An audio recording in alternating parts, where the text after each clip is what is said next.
guys, and welcome back. This is ChosenArchitect. Today we're jumping back into some more mechanical mastery. So I hope you guys are ready. So welcome back. Now today is World Download Day. It is episode 10, which means it's World Download Day.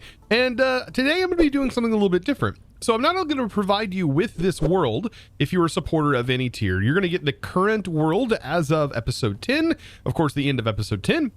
And I'm also going to be posting a template of this particular world as well, where all the machines are completely wiped and there will be a template of up to this point in the world. And I think that'll be pretty cool. That'll be pretty nice. So that way you guys have a world. If you want to load up into this particular world, you can do so. You should, whenever you open this world, it should spawn you right in the center of this particular build area with nothing else but the things you normally would start with. I'll even include a tree in the middle so that way you have all of the same starting materials I had. So anyways, if you're a supporter of any tier, whether that's on Patreon, on Twitch, on Discord even, or a YouTube member here, be sure to join the Discord, discord.gg/ChosenArchitect, and join the amazing community where you get access to all of your world downloads. So guys, let's get on with today's video. So now up until this point, we have quite a bit done. We have automated basically the tier 3 part of this pack. And it's really nice. So we have all of this running and it's just generating EMC at this point. And any residual like that we make over what we want stored of this particular essence, well, we have that being just completely turned into EMC, which at this point is leading to quite a bit of EMC gain, which is really nice. We're getting about 150,000, which I think is what this eventually translates into when it is compressed down, right? 153,000 EMC, which is more than the resources that we have going into it. Now, a couple of things we are doing are very inefficient. Specifically, our iron production, that is the one thing that I had to speed up. That is very inefficient because we're only doing 1-to-1. And what I want to eventually do is I want to have ore duplication and multiplication. Actually, I think it can go up to 25 times ore production, which sounds kind of insane. And it is kind of insane that that's the case. But ever since we've updated to this newer version of Minecraft, I think 1.16 plus, whenever the raw materials was implemented, ore duplication and mod packs, which used to be the really fun part of modded Minecraft, has sort of changed, and it's no longer that case. Now you still have to do the vanilla grind of, well, using fortune on the raw materials to get it. So I really like that this mod pack brings that old good feeling back, right, to the raw material, and you get more bang for your buck for that base material. But in our case here, it's a little bit weird because right now we're just smelting. If we were crushing, we would just have a chance. So there's a lot of different ways to duplicate ore, and there's even a section in here that it sort of explains it. And over here you have 2 times, you have 3.3 times. I don't exactly know how the 20 times works. I've seen people talk about that. But I do know that you can at least double your ore in interesting ways with going through the crushing wheel and then integrating a mechanism into the whole setup. So not something I want to worry about today, but I just wanted to explain my inefficiencies and just let you guys know I do understand that I am doing some things inefficiently. But you got to also think I'm still kind of early on. I barely have a mechanism set up. I don't really have a lot fully automated. And today we're going to hopefully change a little bit of that. Now, one of the first mods I want to get into is actually going to be Flux networks. And then hopefully by the end of today, we will also be able to get into the Powah mod. So I want to get into Flux networks just so we can easily transfer power from one place to another in a large capacity. You may be wondering, why would you want to get into Powah as well? Well, Powah can also generate a lot of power, but it has this really cool thing where you can just place a single node that's very discrete onto a machine and it will power it that way. I would call it wireless power. I mean, it kind of is wireless power because it goes from a node, and it works very similar to Flux networks, except quite a bit cheaper and also a lot more discreet. You don't have this like prod sticking out. It's just this flat little thing that's going to go on the front of the machine. And I think that is going to be very nice, especially for changing the way this setup looks. Now, I want to get into Flux networks, like I had mentioned. And the reason why I want to get into this is so that way we can potentially set up automation for the Powah mod in another compact machine. So separate from our main world here, I would kind of like to get some of these obscure things put in their own little pocket dimension, such as compact machine, which I really, really love. Now, to get started with Flux networks, it's got a little bit of a recipe change. So let's take a look. Flux networks is very interesting how you get started. So first thing, you want to get a Flux block, because to make Flux dust the old-fashioned way, well, we don't have any bedrock. So I'm going to need to use some obsidian and crush this to get some Flux dust. I think that's a good way of doing it early on. You can make a lot of Flux dust quite easily. Later on, though, we can definitely automate Flux dust. It requires a Flux block and obsidian coated, which requires some obsidian dust, or some refined obsidian. And I think this will be more or less done whenever we get a big setup going that automates all of our different components for mechanism. We'll just need to make sure that we remember this. I think I did something similar to this in an FTB Skies mod pack that I had played recently. So it was actually very similar in the same vein. So I've got to get this crafted, right? Which means I need obsidian dust. And I can get that in a couple of different ways. Thankfully, we automated obsidian. And I can go ahead and just throw that, I think, in a pulverizer. No, we need to throw it into a crusher.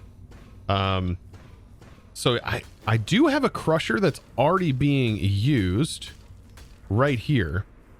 And I could probably get this set up and just make sure that this doesn't try to go into this pressurized reaction chamber. I don't even know if it will go in there.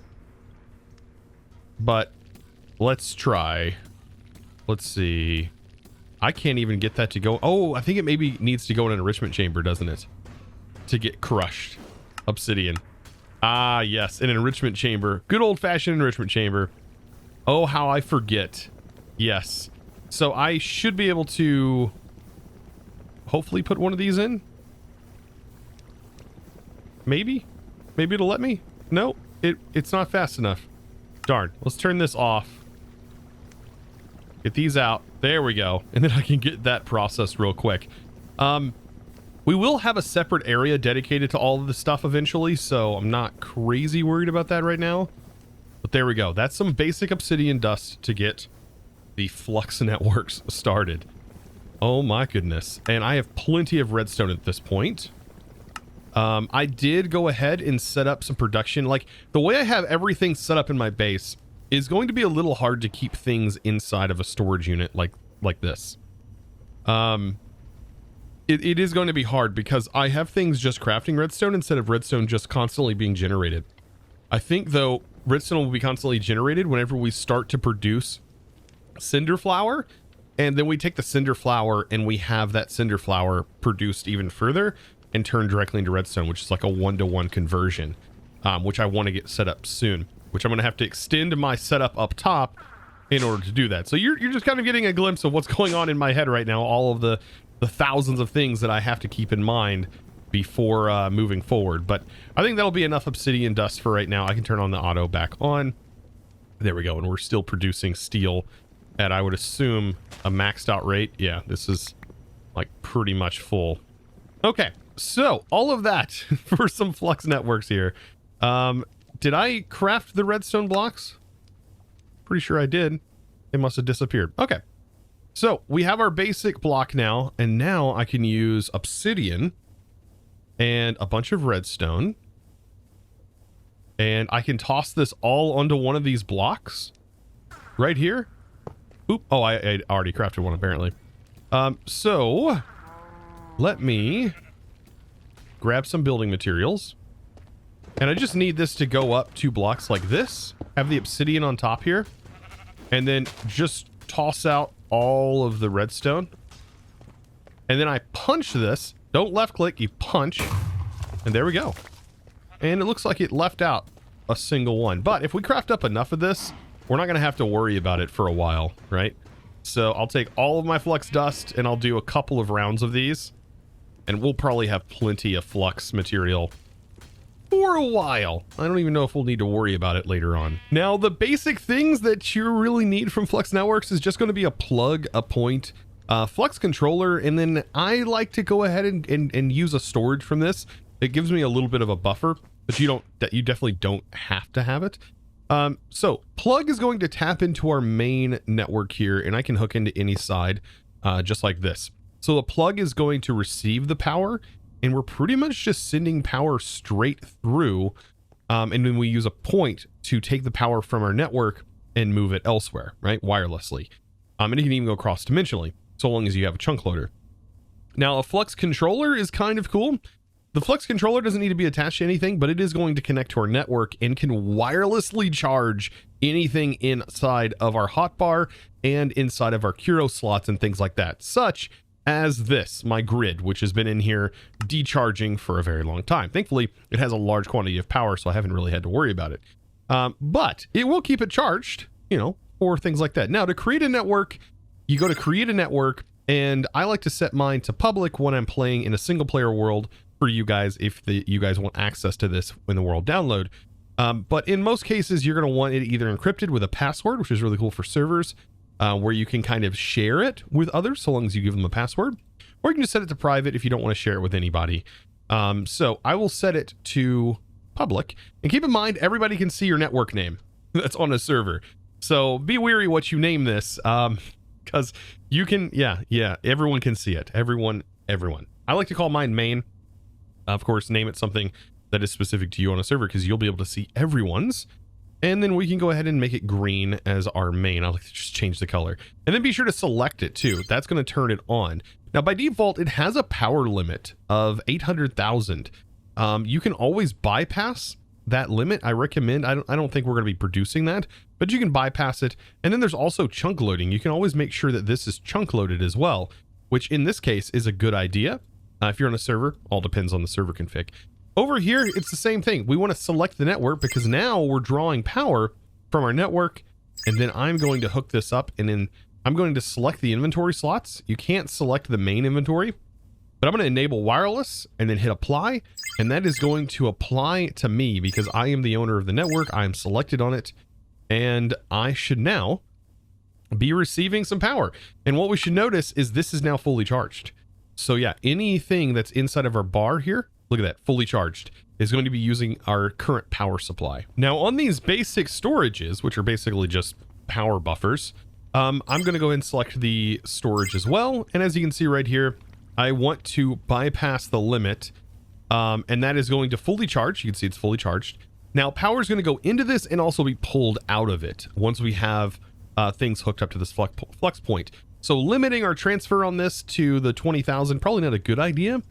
But if you were worried about your power, you can always manage your power that way.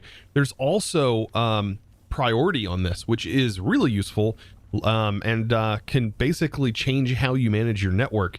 You can set your priority higher and lower for certain tasks. So if you want a machine to never run out of power, but you're worried that another one's going to cause it to run out, well, you can always make sure that this machine receives that power first, and then all remaining power goes to the other machine. So that's definitely worth using and can be very useful with this mod as well. Now, you know what? Because I'm going with this orange theme, I think it might be a good idea to go into our network settings and just change our network to a more orange color. Yeah, wouldn't that make more sense? It would make way more sense, right?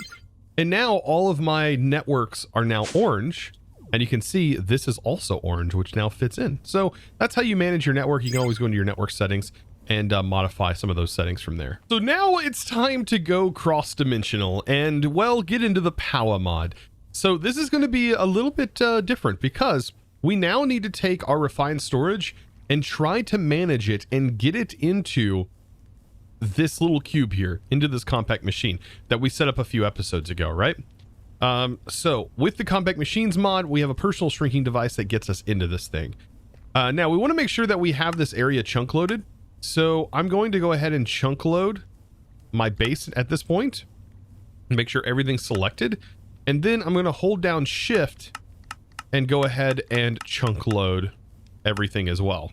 Now you're going to notice we're going to be using up a lot of our force loaded chunks, and this whole thing is now fully loaded. We only have 25 by default. Of course, we can use other mods to chunk load, such as the Flux networks, which is really great. But I want it to be more reliable than that. and I want to make sure that I have all of this going. So I believe that you can change it, I think, from the settings in here. So there's a setting on the right called server settings. And in here, you can actually modify how many chunks you get. So if I set this to 100, if you're on a single player world, this should be easily doable. I think you have to have cheats enabled in order for you to get access to this panel, but it's very useful. As you can see, enable force loaded chunks, and you can then change how many you want. Since we do have this, and it's not like it's a crazy expensive thing to get access to chunk loading in this method, I feel like those numbers should always be increased. Now, if you're playing on a server, you have to be wary of what you're doing. It's definitely, chunk loading does cause problems. And so, well, you want to make sure you're managing your chunks the best way possible. So probably loading everything is not a great idea. But we want it done in my case. So back into this machine, how are we going to get our refined storage moved into this dimension? Well, that's going to kind of get expensive, but I'm going to show you how. Now for this, we're going to need some ancient debris being processed. And one of the best ways to do it, I think, is the crusher. I know I'd mentioned before that you can use like an induction smelter, or you can use an enrichment chamber to get more. But the dirty netherite scrap, to get it, you get 1 extra. So you're basically getting 3 for 1. And then you use an enrichment chamber to process that down further. So a crusher would be the best way to do this because you're getting 3 for 1. In my case, I'm not too concerned about it at the moment, as I just need 2. I just need 2 netherite ingots for the refined storage. And when I say refined storage, we are going to be making ourselves a network transmitter and a network receiver. And this is going to allow me to get our network situated cross-dimensionally. Now, off topic a little bit, one thing that I did add was some detectors on top of my magma crucible and things like that. And what this is doing is when I reach the certain amount of the products that we're slowly producing from this, once we hit that cap that I have set, I want it to shut off the resource that's going into the magma crucible. And in doing so, it should hopefully stop this. It's going to give it a little bit of a buffer before it starts back up again. But yeah, the sort of goal is to no longer need to send, for example, netherrack into this to produce and ender pearls. And it would save us some EMC over time. So here we go. We should be able to go into here and place down what is going to be, I believe, a receiver, because the transmitter, I believe, is what stays in the overworld and has an inventory slot. So you see there is the transmitter. And the receiver goes into the dimension that you want your network to be sent to. So inside of here, we should be able to find the centermost point of the room. And here is the network receiver. And this is going to receive our network. And what we need to do is use a network card, pretty cheap to make. And you shift right click on it and bam, we have it linked. And that means we can leave, go back, and then set up our other system, which is going to go... you know what? I might as well place it out here. And yeah, we can put that right here on the side. And inside here, we put this in. Now, overall, it's going to cost a bit more XP. Or not XP. It's going to cost a bit more power. I think my controller being down here, we can see that this is going to cost 64 RF to have this just running. So there we go. So we have that ready to go. And back into this dimension, we now have this in here, and it's now powered. It actually carries over the power. I can't access, though, my my grid, my wireless grid. So what I'm gonna have to do is plop this on, and now I get access to my wireless grid. So we have access to all of our storage in this dimension. And one thing I want to do is make sure to chunk load these. Now, thankfully, these compact machines fit perfectly in a single chunk. Even at the largest size, they are perfectly in that single chunk. Also, let's see, max force loaded chunks per player. Why did it not apply? I might have to run the command to get this to work, which if you want to run a command, there is /FTB, and I believe it is chunks, and it's admin, let's see, extra claim chunks, and then select your name, and then set, and then I'll do 100. And there we go. So now we should have extra chunks that we can claim inside of our area. We go to the maps. There we go. And now it's loaded properly. For some reason, I thought that thing would work, but apparently this was the way I needed to do it. So there we go. So now this whole area is chunk loaded and we can use it for automation. I think I'm going to set a floor at this level. And this room is also completely bright, by the way. So these blocks emit light. So you don't have to worry about mobs or anything spawning in here. Yeah, I want to get a floor leveled out, giving 1 block space here. And so yeah, looks like on the 3rd block. So here we go. I don't want to cover up the walls too much because I do like the light that comes in, but this is going to probably be our like essential area, I think, for getting started with the Powah mod. Now, before we fully get started there's a lot of basic auto crafting that I'm going to have to do to get started with this mod. It's going to be basically making the dielectric paste. So we're going to have to make all of this dielectric paste. Thankfully, the redstone we have plenty of and it's craftable. And we're also going to be using all that charcoal that we've been generating. We also need to make sure that we can craft the initial rods. Also making sure we craft iron nuggets. Every little sequential step is going to need to be done in order to produce these. And I think I'm going to separate. So we're going to have these upper rods here. I also want to craft the side rods, and I want them to be separate crafts, not taking one and then going to the next one like this. I think it'll be a little bit better to have them crafted this way. And having their own separate. But for the majority of things, we're going to just want to make sure we have all of these basic necessities, right? So redstone blocks, right? And thankfully, this is something that a lot of other mods use. A lot of these items that we're going to be auto crafting, so we won't have to do that in the future. There we go. So all these basic components, making sure we downcraft there, and then upcraft for the large capacitors. And that is going to lead us into producing our first material inside of the energizing orb. And yeah, so we're almost there. So for right now, I just have some of the basics that are going to be required in this craft. And I even went ahead and made these rods, which are going to be one of the things we're going to need getting started with this. So let's go ahead and make them. Let's make the basic rod and also an energizing orb. So it should be as simple as just auto crafting it now. And bam, we have it. That was pretty straightforward. And then we will make the basic. And let's go for 9 of these for right now. I think 9 is a pretty good number for getting started in this mod. It's honestly more than enough. And let's see. Are we going to run into a problem? Nope. There it goes. Get them all crafted. Now, the thing with these that are kind of interesting is that they do start to take power if they're in your main power slot. So... And then once they have power, and I know I said so, but once they have power, they also don't work well with the auto crafting. So if we started with a starter and then we move to the next tier, it wouldn't know to use this because this MBT data or the data is changed on it and has power. So we'd have to definitely account for that when crafting the next tiers, because this is a very progressive mod. Like you have to, you go from one tier to the next tier to the next tier. After you get that ingredient, you go to the next tier, next tier, next tier, until you're topped out at the nitro, right? And we have to produce all those in interesting ways with the energizing orb, which is going to lead us into another mod. So within here, let's grab our basic cables, and I'll show you why I wanted to get the flux point, right? So if we pop in here real quick, oh, I forgot to reset my my location. So yeah, once you get into this dimension and you have your floor and everything set up, you can shift right click on your personal shrinking device, and now every time you go into this dimension, you will spawn wherever you shift right clicked. So yeah, I think I might want to be in one of the corners. So let's go ahead and get the cables set up, right? So we will use our basic cables, and I'm just going to kind of line them on the wall back here. That might be an interesting idea, right? We can get everything sort of hooked in.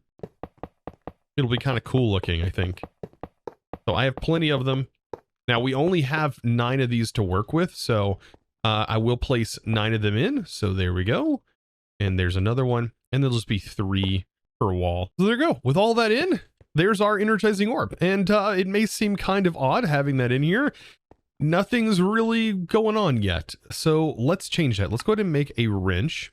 With the wrench, we should be able to see what's connected to this energizing orb. And ooh, it may appear that, yeah, there we go. I was going to say it may seem like they weren't linked, but there they are. They are linked. So we put it in link mode. You can see it's all connected here. We need to start using this to make energized steel, which is the next material, which is going to require 10,000. And this is the main crafting for the Powah mod. 10,000 Fe. We're going to have iron and gold that's sent to it. But it's a little weird, right? Iron and gold.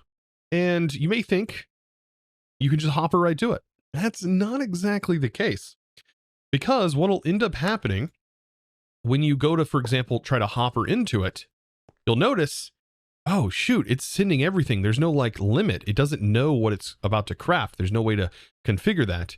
So we have to use some different mechanics to kind of get this. Oh, I didn't even know that mod was in here. I just got to sit there and do that. We're going to have to use some different mechanics to get this to evenly distribute and only put one in at a time. Of course, you can do it by hand, and there we go. You can see it just finished there. Yeah, we're going to want to kind of do this differently. And this is where having multiple energizing orbs is probably what we're going to do in this room. And we're going to have one setup that does each of the individual tasks that we have available here. You see like blazing, and it's going to require either one blaze rod or 4. And what I want to use, well, is Direwolf 20's mod. That's right. I want to use Laser IO. It's actually in this pack. So Laser IO has some really useful things in it. One being a counting filter. And this filter is fantastic. It's basically going to say, hey, only put one of each, and make sure you only put one of each in. And let's go ahead and get that set up. So interestingly enough, Laser IO can kind of go on top here. And this will actually export out items that are completed without draining the base. So the hoppers can be placed into the bottom, and we can collect our resources with a hopper. So we only have to deal with that first initial instance. Now we could use Laser IO to also pull the ingredients out, but this also works as well. And it's pretty nice looking. It doesn't look horrible. All right, so the basics of this particular setup. I'm going to need a barrel, and that barrel is going to go on top of our laser node, which is part of Laser IO. And inside this, of course, this isn't on the latest version, so the newer version has some really cool new features that Dire has been working on. Unfortunately, I don't get to experience those in this pack, but we can select the top face and it automatically shows us this is the up. And this mod uses item cards as a way of pulling and inserting from inventories. And it does it to the inventories that it's adjacent to. Now on the bottom, I'm going to have to select the down, which is the down. So we have up and down, right? And we want to pull items out of this barrel, and we want to insert them into this energizing orb. So the energizing, the down is already set to insert. You can right click on here and it's set to insert. That's perfect. And on the up, well, we want to set that to extract. Now on the insert card on the down, we want to set a filter on here.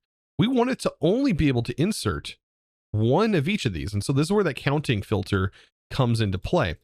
We can only insert one of these. Of course, you can put a whole stack and it changes that number, right? But we want to make sure it's only set to 1. And so 1 to 1, and now it shouldn't send any more than that. So if I put these in here, you're going to see it sent 1 iron and 1 gold. Bam, done. And now we have this successfully automated. And we should be able to do this with just about everything. Like anything that requires this particular type of automation could easily be done with Laser IO. Laser IO can handle power, it can handle fluids, it can handle redstone signals. It's literally Ender IO pipes in laser form. It's a really darn cool mod, and definitely worth utilizing. Now I know it was sending some power and was actually working a minute ago. That's because these had residual power stored up in them from my inventory. So I am going to need to use the flux point that I initially was going to use for this. So all we have to do is select our main network, and now we should be receiving some power, as you see, into the pipes, and it'll actually tell you how much it's transferring and everything. And we can even check our statistics, and we can see how much power we're actually drawing from our network, and how much power we're using overall, which is pretty darn cool. All of this is going to be working, and we're going to be generating some energized steel. It's going to allow us to get some upgraded pipes. Now with this particular setup, the way that I have this going, this is basically set up so that way I can use a crafter on it, and then we can just request upon needing some, right? Needing any of these different materials. And so all of these will be set up in the different areas, and we can actually link to different energizing rods. And so I should be able to go, okay, hey, I want to request let's see, Powah with an H. I want to request like an ender core, right? Which is going to be a necessary part for making these ender gates, right? Which are going to, that's the main reason I want to get into this mod. And so these ender gates, we can just go ahead and request upon demand. And so that's going to be very nice. And I think moving on into the next episode, all of this will be nice and set up. And eventually we'll be able to get into nitro. This costs a lot of power, but I would assume that before long, we're going to be able to generate some reactors, since we do have the main power source EMCable, which is uranite here. And that's going to be plenty worth the power cost, or the EMC cost for this power. So guys, I hope you enjoyed today's episode, and I hope you learned something new. Of course, if you did, be sure to click that subscribe button and give this video a huge thumbs up. Help out that algorithm. And also, if you're a supporter of any tier, remember again, don't forget to get your world download available on the Discord if you're a supporter of any tier, and you have all of your stuff linked up to your connection settings. Anyways, guys, I just want to again thank you so much, and thank the supporter of today's video. And that huge thanks is going to go to Houston OG38. Thank you so much for your amazing support, by the way, over on the Discord, becoming a Discord premium member and supporting in one of the best ways possible. Guys, I just yet again want to thank you so very much. I'll see you in the next one, and as always, thanks for watching. Bye.